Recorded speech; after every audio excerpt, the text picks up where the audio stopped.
அழகான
முருகப்பெருமானை சொல்வோம். முருகப்பெருமானை பார்க்கணும் அப்படின்னா பழனி மலைக்கு போய் பார்க்கணும்னு ஆசைப்படுவோம். ஆமா, பழனி மலையில போய் நம்ம எந்த குளத்துல நீங்க பார்க்கணும்னு ஆசைப்படுறீங்க சுரேஷ்? நான்லாம் வந்து ராஜவேடம் தான். நீங்க நம்மளும் அதேதான். ஆண்டிக்குளம் தான். போகர் சிலை வடித்து வைத்தது ஆட்டுக்குளம் தான். நம்ம ராஜ அலங்காரத்துல முருகப்பெருமானை பழனியில பார்த்தா நல்லதா இல்ல ஆண்டிக்குளத்தோட பார்த்தா நல்லதா? அது அவங்கள போய் கேட்கணும். நானும் அப்படித்தான் பார்த்தேன். ஆண்டிக்குளமா ராஜ அலங்காரம்? ஒரு மனிதனுக்கு தாயி வேணாம், தந்தையும் வேணாம், உலகமே வேணாம், மனம் பெருத்து இங்க நின்றாரு பழனியில ஆண்டிக்குளத்தோட இருக்காரு. ஆண்டிக்குளத்துல இருப்பது நமக்காக ராஜ அலங்காரத்துல காட்சி கொடுத்தாங்க பழனியில கிடையாது இல்ல. ஒரு மனிதனுக்கு எதுவும் நிரந்தரம் அல்ல, அதுதானே உண்மை. ராஜாலங்காரத்தை பார்த்தா வீட்டுல நல்லது, ஆண்டி குளத்துல பார்த்தா நல்லது. நம்ம ஆண்டியா போயிடுவோம் அப்படின்ற மாதிரி. மனிதன் பிறக்கும் போது என்ன கொண்டு வந்தோம்? மனிதன் போகும்போது ஒண்ணுமே கிடையாது. அப்ப ராஜா அலங்காரத்துல பார்க்கணும்னு ஆசைப்படுறோம். போகும்போது ராஜாவா போறோம், அதுவும் ஒண்ணு இல்லாம தான் போறோம். அப்ப மனிதன் பிறக்கும் போது என்ன கொண்டு வந்தோம், மனிதன் போகும்போது என்ன கொண்டு போறோம்? எதுவும் கிடையாது. ஒரு மனிதனுக்கு எதுவும் நிரந்தரம் அல்ல. அப்ப என்ன அவரு எப்படி போய் நின்றாரு? தாயி வேணாம், தந்தையும் வேணாம், உலகமே வேணாம், மனம் வெறுத்து ஒரு மனிதனுக்கு எதுவும் நிரந்தரம் அல்ல அப்படின்னு ஆண்டியாக நின்றாரு பழனியில. அப்ப ஆண்டி கோலத்துல முருகப்பெருமானை பார்த்தாலும் கூட வேண்டியதை கொடுக்கக்கூடியவர் முருகப்பெருமான். அப்ப தமிழ் கடவுள் முருகன் கடவுளை வணங்கலாம் கூட அந்த எல்லா மீனாட்சியை வணங்கணும், எல்லாம் அந்தவளா முத்தவளை அந்த பராசக்தியை வணங்கணும் அப்படின்னு பார்க்க போன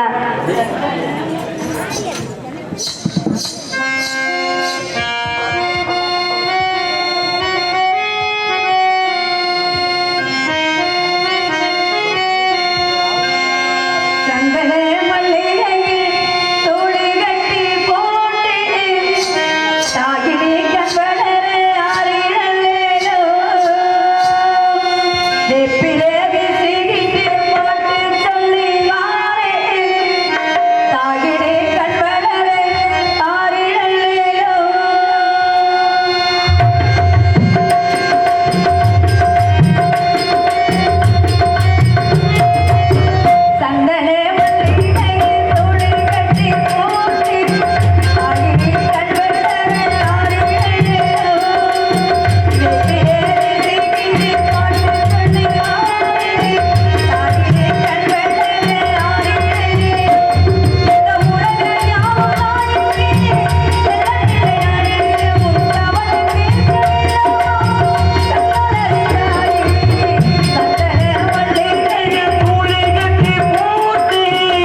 பிரகாஷ் தம்பி, வருஷத்துல ஒரு- சுரேஷ் அண்ணன், முத்துராஜ் அண்ணன், நான் இங்கே புதுக்கோட்டையில் இருக்கேன், நீங்க அங்கே இருக்கீங்க. பக்கம் விளம்புனா இப்படிதான், பக்கம் விளம்புனா அப்படிதான். நாடக சிறப்பாகனா முதல்ல ஒளிபெருக்கி, இரண்டாவது பக்க மேளம், மூன்றாவது ஒரு நடிகருக்கு முகப்பாக்கும் கண்ணாடியார்னா ரசிக பெருமக்கள் நீங்க தான். நீங்க இல்லாட்டி நாங்களே கிடையாது. ஸ்ரீ அழகரா, ஸ்ரீ அழகர் ஒளிபெருக்கி அண்ணா அவர்களுக்கு நன்றி கண்ட வணக்கம் வணக்கம் வணக்கம். ரொம்ப நல்லா இருக்கு, நன்றி. அப்ப இப்படியே இருந்தாலும் கூட 4வது யூடியூப் சேனல் இருக்கு.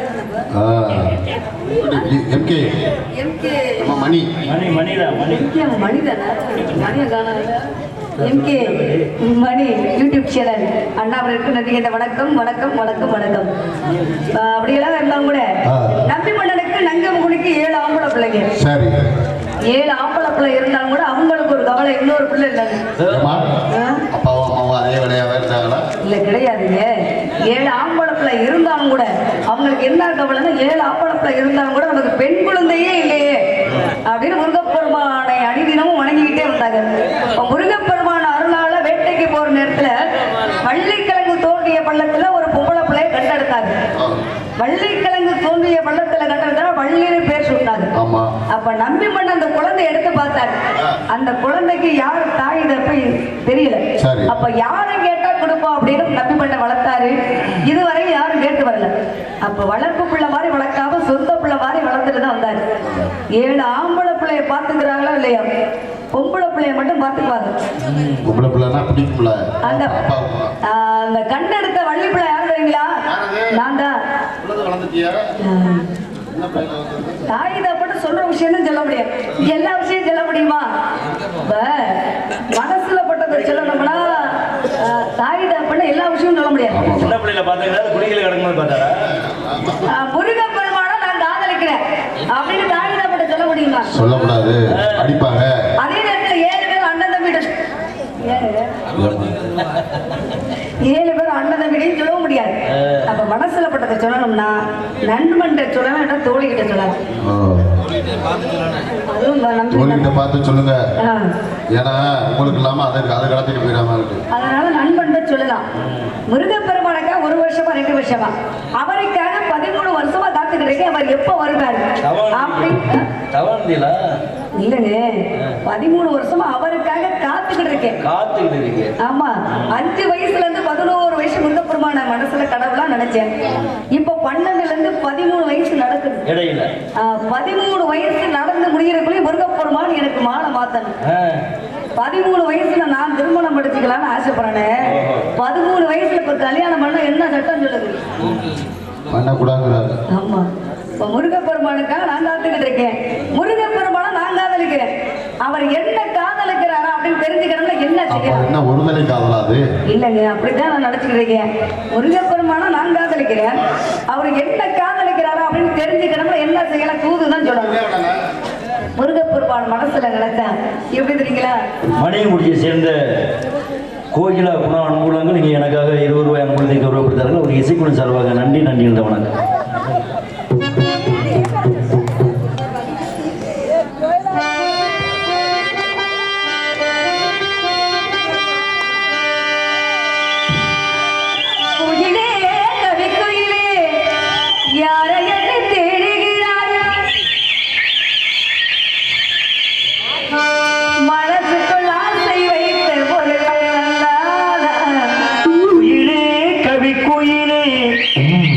யாரை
ஏமா நீங்க யாராச்சும் காதலிச்சிருக்கீங்களா?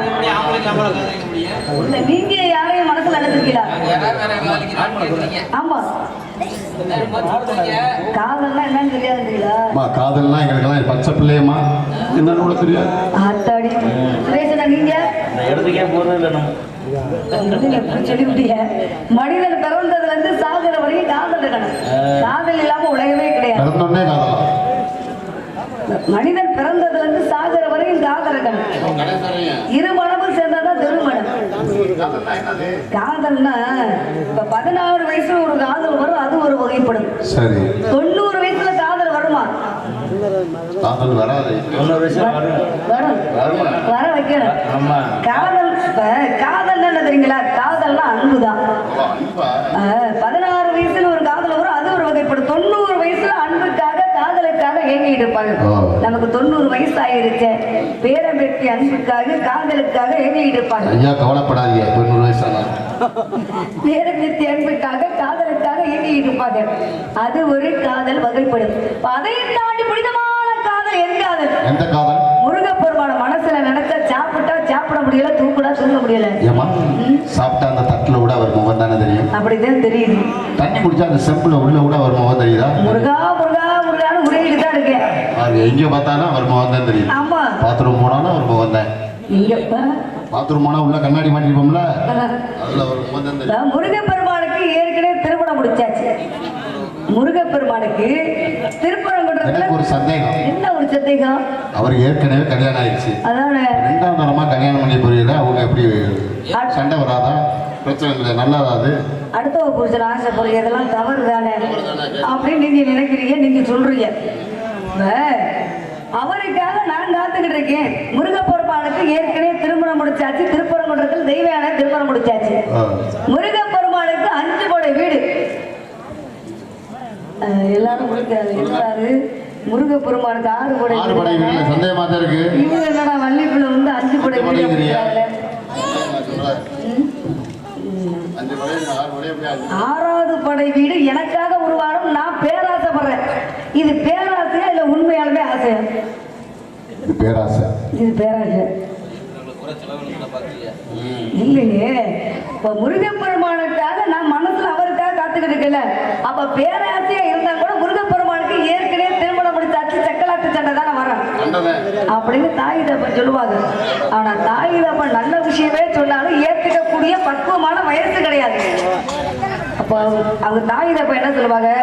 முருகப்பெருமானுக்கு ஏற்கனவே திருமணம் முடிச்சாச்சு, நீ 2ஆம் தரமா வாக்கப்பட்டியா, சக்கலாட்டு சண்டை வரும், இது வேணாம் பாரு. அப்ப நம்மளோட வயசுக்கு என்ன தோணும்? அதான் நம்ம தாய் தப்பம் நம்ம மனசை பாக்குறாங்க, நம்ம முருகனைத்தான் கல்யாணம் பண்ணிக்கணும். அப்படி வயசு உங்க வயசு. ஆமா, ஏத்துக்கக்கூடிய பக்குவமான வயசு கிடையாது. அப்ப நல்லது எது கெட்டது எது எப்போ உணர்வாங்க? அவங்க ஒரு திருமணம் முடிச்சு அவங்க குழந்தைய பெற்று வளர்க்கும் போதுதான் தெரியும். நம்மளையும் தாய் தப்ப நல்ல விஷயம் சொல்லி இப்படிதான் வளர்த்திருப்பாங்களோ. அப்ப நல்லது எது கெட்டது எது எப்போ ஒரு மனிதன் உணர்வாங்க? அவங்க குழந்தைய பெற்று வளர்க்கும் போதுதான் தெரியும்.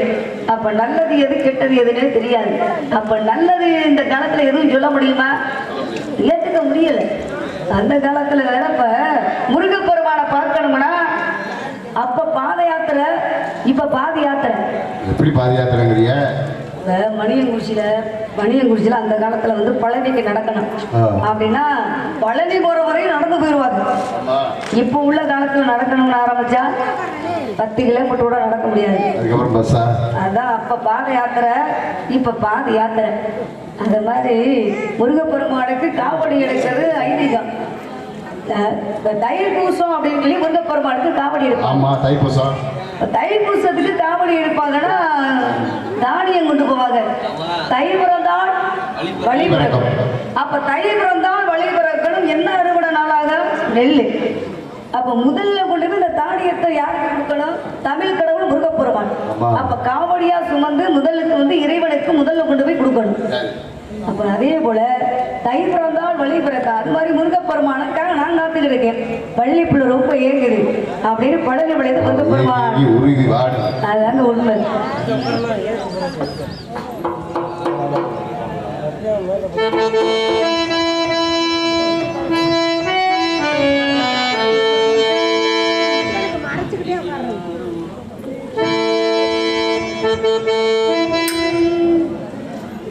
மாசிலா உண்மை காதலி மாறுவோ செல்வம் வந்த போதிலே நினைத்தது யாரோ நீதானே தினம் உன்னை காண நானே நீதானே என் கோயில் உள்நாதம் எல்லாமே ஊர்வலம்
எப்படின்னா இவ்வளவு பெரிய கல் இருக்குமா இளவட்டுக்கு 200 கிலோ இருக்குமா 120 கிலோ இருக்குமா. யார் அந்த காலத்துல பெண்ணு கேட்டு வந்தா யாரு இளவட்ட கல்ல தூக்குறாங்களோ தூக்கி பின்னாடி முன்னாடி போடணும். நீங்க இளவட்ட கல்ல பாத்துருக்கீங்களா? அவர்கிட்ட ஒரு கல் இருக்கு இல்ல அந்த காலத்துல பெண்ணு கேட்டு போனா யாரு இளவட்ட கல்ல தூக்குறாங்களோ அவங்களுக்கு பெண்ணை திருமணம் முடிச்சு கொடுப்போம். நிறைய ஊர்ல இளவட்ட கல்லே காணும். அப்ப இளவட்ட கல்ல தூக்குனாதான் பொண்ணு கொடுப்போம். ஏன் இளவட்ட கல்ல தூக்க சொன்னாங்கன்னா நம்ம பெண்ணை வச்சு வாழக்கூடிய ஒரு தைரியம் இருக்கா, ஒரு ஆண்மகனுக்கு வீரம் இருக்கு அப்படின்னு அந்த காலத்துல இளவட்ட கல்ல தூக்குனாதான் பொண்ணு கொடுத்து திருமணம் முடிச்சாங்க. ஆனா இந்த காலத்திலயும் பிரகாஷ் இளவட்ட கல்ல தூக்கிருக்கீங்களா? இளவட்ட பிள்ளைய கூட தூக்க முடியல. கல்ல கூட நான் பார்த்தது இல்லை. நான் எங்கிட்டு இளவட்ட கல்ல தூக்குறது அப்படின்றீங்களா? இளவட்ட கல்ல தூக்குனாதான் நாங்க பொண்ணு கொடுப்போம்னு சொல்லியிருக்காங்க. இப்பவும் இளவட்ட கல்ல தூக்குனாதான் நாங்க பொண்ணு கொடுப்போம்னா எத்தனை பேருக்கு கல்யாணம் நடக்கும்? 100க்கு 90 பேருக்கு தான் பிரகாஷ் கல்யாணம் ஆயிடுச்சா? 10 பேருக்கு தான். ஏன் அப்படி? அப்ப இளவட்ட கல்ல போட சொல்லிட வேண்டியது. அதாங்க தமிழ்நாட்டு வீரர்கள் வந்து எப்போதுமே ஆண்மகன் வீரமா தான் இருப்பாங்க. எப்படின்னா இரண்டாவது ஜல்லிக்கட்டு காலை அடக்கியோட இது வீரத்தை காய்ப்போம். நீங்க காலை அடக்கிறீங்களா சுரேஷன?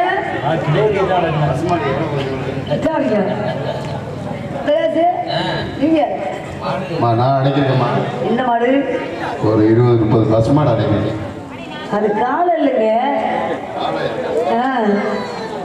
தமிழ்நாட்டு வீரர்கள் வந்து எப்போதுமே காளை அடக்கியோட இந்த வீரத்தை வீர விளையாட்டு காளை ஜல்லிக்கட்டு வீர விளையாட்டு, இரண்டாவது கபடி அந்த வீர விளையாட்டு. தம்பி நீங்க எப்படி?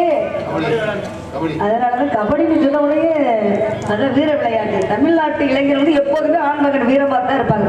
இப்போ முருகன் பெருமானை நான் கல்யாணம் பண்ணிக்கணும்னா இளவட்ட கல்லை தான் தூக்க சொல்லுவோமா? முருகன் தூக்கிடுவாரு. இல்லைன்னா காளையத்தான் அடக்க சொல்லுவோமா? முருகப்பெருமான் பார்த்தாலே பறந்து போயிடாது கல்லு. முருகப்பெருமான் என்னோட மனசை கல்வனா வந்து திருடிக்கிட்டாரு. திருட்டு போய அண்ணா உங்களை சொல்லுவேன். நம்ம சந்திச்சு 1 வருஷம் ஆச்சு நான் சந்திக்கிறோம். என்னோட மனசை கல்வனா வந்து திருடிக்கிட்டாரு. எப்படி தெரியுமா? ஏண்டி